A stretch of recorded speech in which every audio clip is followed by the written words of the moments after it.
Hi, welcome to this video day. It's October the 2nd, it's Tuesday, and it's 8:30 a.m.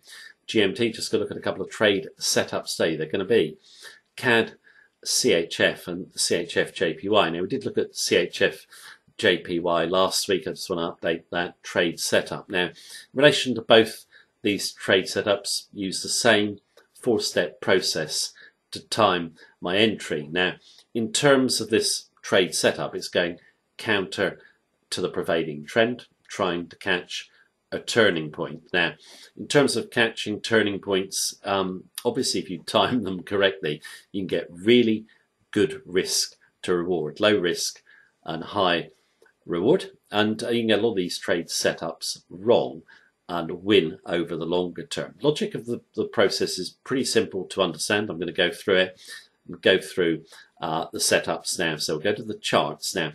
Do keep in mind when I am doing my analysis, it is my view as of this moment in time.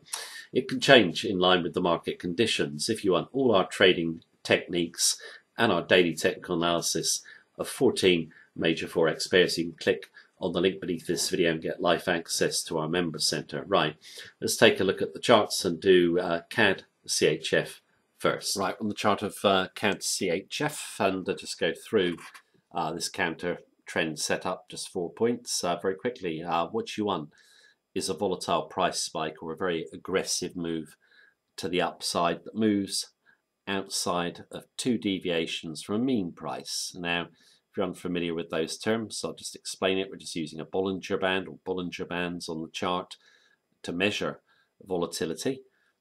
Green line in the center is a 20-day moving average. So that's the mean or the average price. It smooths out the daily fluctuations, and in terms of the two bands, they're two deviations from the mean price. Now, basically, when you look at the bands, you'll see that when the candles are fairly small, the bands will be tight together, like here. When prices are trending strongly, the bands will be wider apart. But what you'll notice is that the bands will tend to contain price. So you get a little bit outside, but you come back in. A little bit outside, back in, a little bit outside, back in. You can look all over the chart and see that happen. What you're really looking for is you want a full candle outside of a two deviation, okay? And what you want, a volatile price move like we've got on this chart on the right, or you want a very aggressive trend that pushes a candle outside, which will be the next example. But here we go. This big blue pokes outside of the outer band, finishes at the high, then we follow through and we get a whole bar outside. So that's a 300 pip move, very short space of time, and we're interested in selling, okay? We've got a small blue today. When you get a price spike like this, you need to work out if it's emotionally driven. Okay, if it's emotionally driven and there's no big change in the fundamentals, it should mean revert. So go back to the 20-day moving average. And if you look on any price chart, big price spikes tend to retrace a portion of the move at least. So what has caused the spike? Well, basically it's news in relation to Canada. They've signed a deal with the US on NAFTA. There's relief in the market. The CAD has spiked everywhere because a lot of people, me included, didn't think they would conclude a deal. So the fact they concluded a deal has caused that big move. But has there been a change in the long-term fundamentals? The answer is no.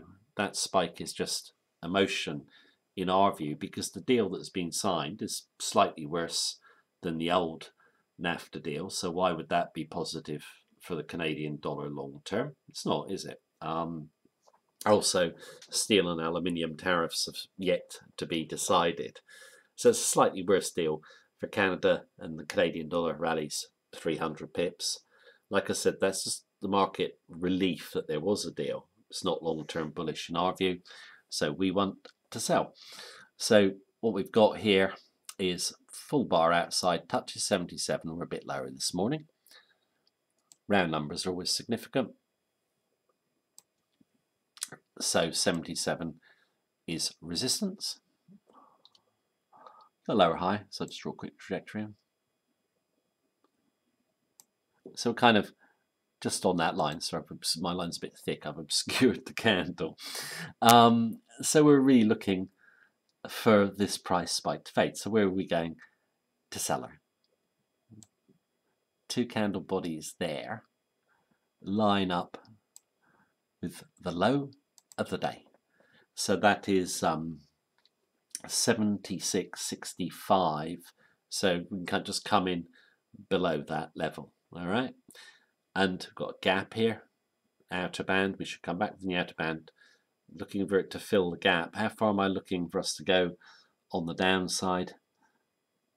Go for the next round number, 75. I personally think we'll overrun and we'll go down to these candles here.